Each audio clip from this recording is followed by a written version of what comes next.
এক ভাই সমুদ্রের তলে গিয়ে দেখলো একটি ট্রাক পরিত্যক্ত অবস্থায় রয়েছে। ট্রাকটি এমন অবস্থায় রয়েছে যে ট্রাকের ভেতরে পানি এবং ময়লা একেবারে পরিপূর্ণ। সে ভাবলো ট্রাকটি এভাবে যেহেতু আছে সেহেতু ট্রাকটি উদ্ধার করি। তাই সে দ্রুত ট্রাকটি উদ্ধার করার ব্যবস্থা করলো এবং ট্রাকটি উপরে তোলার পরে দেখুন ট্রাকটি মেরামত করার জন্য তারা একটা ওয়ার্কশপে নিয়ে গেল। প্রত্যেকটা পার্টস তারা খণ্ড বিখণ্ড খুলে খুলে তারা সেই পার্টসগুলো পরিবর্তন করবে। দেখুন প্রথমে তারা এই ট্রাকটি সুন্দরভাবে ধুয়ে মুছে পরিষ্কার করে নিচ্ছে। এই ট্রাকটি ময়লা আবর্জনা একেবারে পরিপূর্ণ, তাই সেগুলো আগে ভালো করে প্রত্যেকটা পার্টস খুলে সেগুলো পরিষ্কার করছে, ধুচ্ছে এবং প্রত্যেকটি পার্টস সুন্দরভাবে পরিষ্কার করতেছে এবং এই ট্রাকটির প্রত্যেকটা যন্ত্রাংশ সুন্দরভাবে মেরামত করতেছে।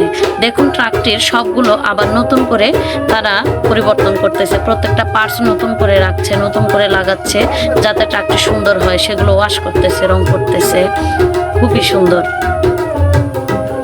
ট্রাকটি সত্যি অনেক সুন্দর করে তারা রং করতেছে, সাজাচ্ছে, যেটা অনেক ভালো লাগতেছে। ট্রাকটি এত সুন্দর করে কালার করতেছে, দেখুন প্রত্যেকটা পার্টসও সুন্দরভাবে লাগিয়ে নতুন করার চেষ্টা করতেছে। সত্যি ভিডিওটা অনেক ভালো লাগলো। দেখুন এই ভিডিও থেকে অনেক কিছু শিক্ষা নেওয়া যায় যে পরিত্যক্ত কোনো বিষয় ফেলে না রেখে সেগুলো আবার নতুন করে যন্ত্রাংশ সেটিং করে নতুন করা যায়।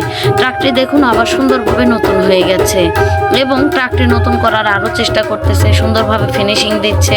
অসাধারণ, ভিডিওটা সত্যি অনেক ভালো লাগছে। আপনারা অবশ্যই দেখবেন এবং ভিডিওটা কেমন লাগলো অবশ্যই আপনারা কমেন্ট করে জানাবেন এবং সেই সাথে লাইক এবং শেয়ার করতে ভুলবেন না। ধন্যবাদ সবাইকে, সবাই ভালো থাকবেন।